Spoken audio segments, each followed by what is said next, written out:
Assalamualaikum warahmatullahi wabarakatuh. Balik lagi bersama Teacher Ade. Nah, jangan sampai bosan ya, karena ini adalah materi terakhir dari kelas 8, yaitu tentang alat optik. Nah, kita langsung saja masuk ke pelajaran kita. Yang pertama itu alat optik yang akan kita bahas adalah mata dan kacamata. Mata itu adalah organ penglihatan manusia yang berfungsi untuk menerima rangsangan cahaya. Nah, mata itu terletak di dalam rongga mata yang dilapisi lemak. Nah, bagian mata sendiri di sini ada kelihatan ya, ada otot mata, kornea, iris yang di sini, pupil, aqueous humor, lensanya yang ini. Terus ini adalah vitreous humor. Di sini ada syarafnya dan bintik kuning, retina, koroid dan sklera. Nah, untuk mata sendiri di luar juga ada beberapa tambahan seperti alis mata, bulu mata, dan aparatus lacrimalis, yaitu yang ada di ujung sini ya. Nah, fungsi-fungsinya kita bahas satu persatu. Untuk alis mata itu melindungi mata dari keringat yang mengalir di dahi. Jadi ketika air keringat mengalir di sini, dia akan melindungi mata dari air tadi yang akan jatuh ke mata. Terus juga kelopak mata sama bulu mata ini juga melindungi mata dari air dan debu.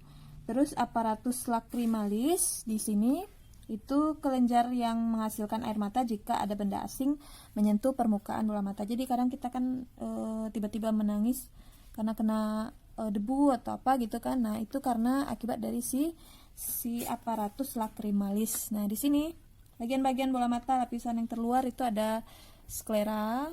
Nah, sklera ini warnanya putih dan tidak tembus cahaya. Terus si kornea ini di sini dia banyak mengandung serabut saraf yang tidak berpembuluh darah, tembus cahaya. Dia fungsinya itu meneruskan cahaya ke lensa mata. Terus ada koroid nih, lapisan yang setelahnya. Jadi kornea, habis itu koroid. Nah, koroid itu banyak mengandung pembuluh darah. Dia berfungsi memberi nutrisi pada retina dan menyerap cahaya yang masuk ke retina. Iris, nah di sini iris mengandung pigmen warna sehingga menyebabkan warna yang berbeda pada mata. Jadi ada yang matanya hitam, coklat gelap, terus ada biru, hijau dan lain-lain. Terus pupil. Ini pupil bagian sini tempat lewatnya cahaya ya. Bagian warna hitam yang merupakan jalan masuk cahaya ke dalam mata. Kemudian kita masuk ke bagian lapisan yang ke dalam. Nah, bagian lapisan dalam itu ada retina di sini. Ini retina. Itu fungsinya adalah fotoreseptor atau sebagai tempat menerima rangsangan cahaya dan warna. Terus ada bintik kuning di sini. Bintik kuning itu di dekat retina juga. Dia bagian retina yang banyak mengandung fotoreseptor. Di situ terdiri dari sel kerucut. Nah, bintik buta ini ya, bintik buta itu adalah bagian yang tidak memiliki sensor cahaya. Nah, jadi kalau misalnya cahaya jatuhnya ke bintik buta, kita tidak bisa melihat benda tersebut. Terus ini lensa mata fungsinya memfokuskan cahaya yang masuk, cahaya yang terpantul dari benda-benda yang terlihat sehingga bayangan bisa jelas terlihat pada retina. Terus juga vitreous humor itu berfungsi untuk mempertahankan bentuk bola mata agar tetap bulat. Nah, dan aqueous humor berfungsi memberikan nutrisi pada kornea dan lensa. Pembentukan bayangan pada mata. Nah, yang harus dipenuhi dalam pembentukan bayangan pada mata itu yang pertama sumber cahaya. Nah, sumber cahaya ini nanti akan masuk ke mata melalui kornea. Kemudian dia akan melewati pupil yang lebarnya akan diatur oleh iris. Jadi iris fungsinya untuk membuka dan menutup, memperbesar dan memperkecil ukuran pupil. Jadi tergantung dari banyak cahaya yang ada di sumber cahaya. Kalau misalnya dia sumber cahayanya memiliki banyak cahaya, intensitasnya besar, dia pupilnya akan mengecil. Kalau misalnya sumber cahayanya sedikit, cahayanya intensitasnya kecil, berarti pupilnya akan melebar untuk mencari sumber cahaya yang banyak gitu. Nah, terus nanti cahaya tadi akan dibiaskan oleh lensa, kemudian terbentuk bayangan di retina dan bersifat nyata terbalik diperkecil. Nah, sel-sel batang dan sel kerucut di retina nanti akan meneruskan sinyal cahaya melalui saraf optik. Nah, terus otak akan membalikkan lagi bayangan yang terlihat di retina sehingga objek nanti akan terlihat sesuai dengan aslinya. Nah, di sini lensa itu akan menebal dan menipis. Ada namanya daya akomodasi mata. Daya akomodasi mata artinya adalah kemampuan lensa mata tadi menebal dan menipis sesuai dengan jarak pandangnya. Jadi kalau kita mau melihat benda jauh, mata kita akan rileks atau disebut dengan tanpa akomodasi atau akomodasi minimum. Tapi kalau kita melihat benda yang di dekat, lensa kita akan tegang dan menebal sehingga disebut dengan akomodasi maksimum. Nah, masuk kita ke cacat mata.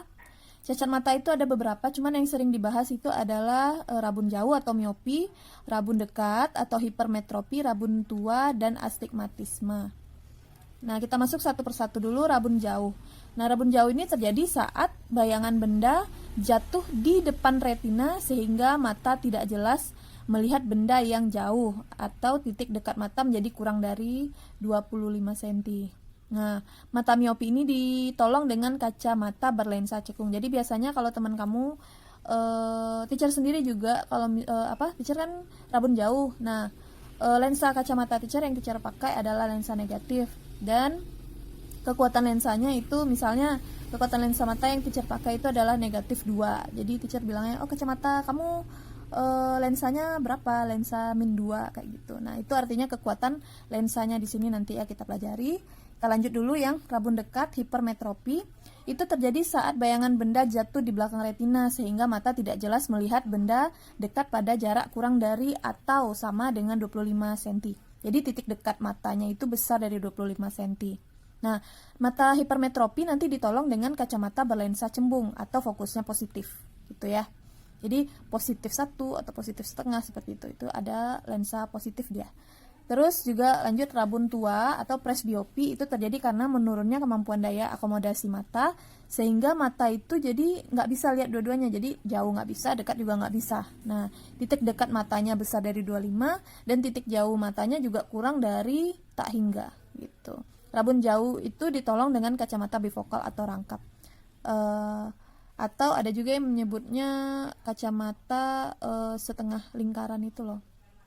Nah, astigmatisme atau mata silinder itu terjadi akibat kelainan pada kelengkungan kornea atau lensa. Nanti ditolong dengan kacamata silinder. Jadi dia berbeda dari 2 yang di atas ini, 3 yang di atas gitu ya. Nah, untuk kekuatan lensa sendiri, ini untuk mata miopi itu P sama dengan min 100 per PR.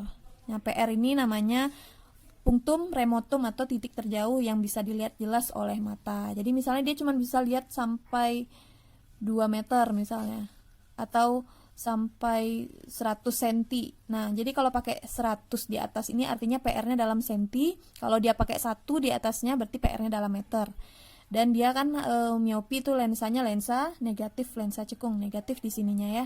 Kalau untuk hipermetropi itu lensanya positif berarti 100 per F atau 100 per PP atau 1 per F sama dengan 1 per P ini ya seharusnya bukan 1 per P, ini P-nya sama dengan 100 per 25 dikurang 100 per PP. Jadi yang sering dipakai adalah 100 per 25 dikurang 100 per PP kalau SN-nya atau jarak titik dekat matanya itu 25. Kadang di soal ada juga yang titik dekat matanya itu 30 atau ditentukan oleh soalnya kayak gitu.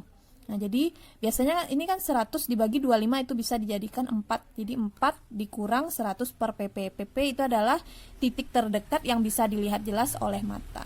Gitu. Nah, ini dia gambarnya. Bisa kita lihat kalau misalnya ini mata normal nih.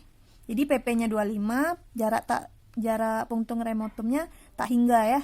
Nah, terus kalau misalnya miopi, PP ini ya, PP salah tulis ya.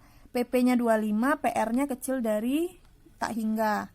Kalau ini hipermetropi, PP-nya besar dari 25, PR-nya tak hingga. Dan kalau presbiopi, PP-nya besar dari 25 dan PR-nya kecil dari tak hingga.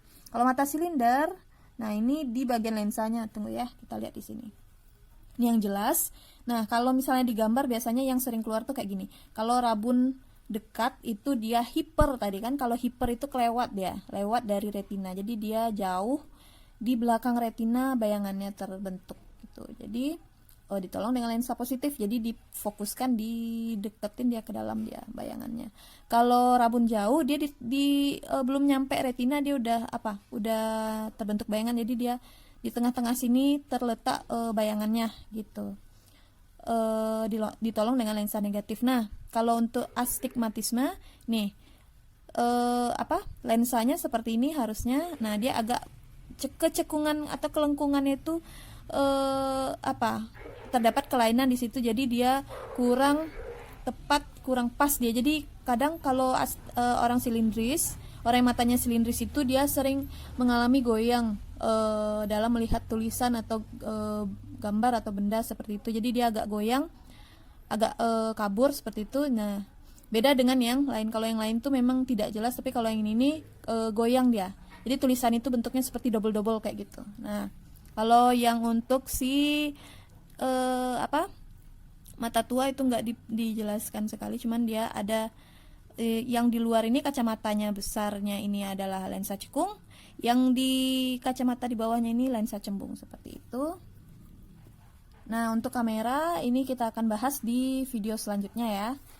Kita sudahi dulu video kita yang sekarang. Assalamualaikum warahmatullahi wabarakatuh.